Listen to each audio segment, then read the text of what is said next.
So Tory Lanez cell got raided. We're going to read the message in a moment. Before we do, I'm just going to give you some context. Of course, Tory Lanez is arrested for the shooting of Megan Thee Stallion and all that stuff in L.A. So, he's in jail and stuff like that. With him being in jail, he let out this video earlier this year. Yo, to all my umbrellas, was good, man. Quick update, 2024. I got a lot of good news, man. First and foremost, I want to talk about the music. After about 20-something to 30-something fuck-ups and mistakes, me and my engineer have finally figured out how to record music over the jail phone and still keep the quality as professional as I had it on the street. It's over. I done cracked the fucking code, man. This means that not even these prison walls can stop me from dropping new music. Now, he was excited, but the feds, did a sweep. Basically, they raided his cell and took all his recording equipment. People are blaming Rock Nation and stuff like that. We're not even going to get into none of that conspiracy theory stuff. We are going to read this message. So Tory Lanez writes, "The rumors are true. The prison tapes will be discontinued until further notice. However, I think it's important that my fans know the truth about the crooked ass shit that's really going on here. My cell was not raided and trashed because I learned how to record myself in prison or because I created the prison tapes. I was shut down because the higher-ups figured out what I was really doing with the prison tapes and how many inmates were being helped in a life-changing way because of them. Since the first day I was incarcerated, all I've seen is blacks and other minorities receive the most cruel, illegal, and unfair punishment/treatment. For so many nights, I asked God to reveal his purpose in making me go through the ills of the prison system. I was later shown that purpose. I was placed in jail to suffer, to feel, and witness the firsthand pain and oppression being inflicted upon the young black and brown men and women of my generation.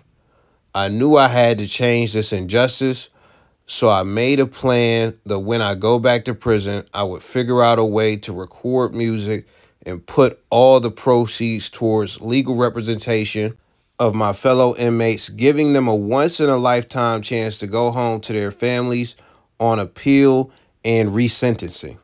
Although the higher-ups have stopped the prison tapes temporarily, they were too late to stop my overall plan. Since the month of July, I've afforded legal representation for 472 inmates and actively reopened 476 cases. With the help of legal firm Unite the People, so many inmates will be returned to their families and loved ones. I'm naming this the Hands of God Project. Lastly, they know I'm a threat, and they don't want me saying or doing this.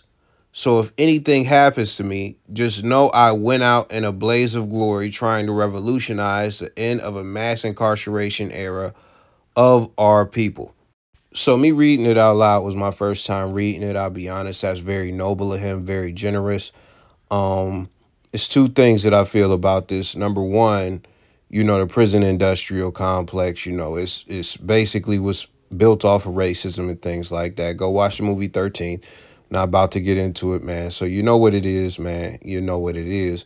But the second thing is, just got to keep it 500,000. Like, I'm positive all of those people don't deserve some of the chances that they get as far as legal representation. Some of those dudes are real menaces, more than likely. And some of those dudes are probably going to go out and terrorize the community more. And I'm just saying that because when you see certain people, even certain people who get out of jail and glorified, and just certain people who glorify the street life and stuff like that, and it don't change, don't reform at all, and never had good intentions, and it's really treacherous demon type motherfuckers, like, those people are some of the worst people. Now, I'm not even going to say that's the majority of people in prison or anything like that, but those people do exist in prison. There are some people in prison who are really cool people and stuff like that, who really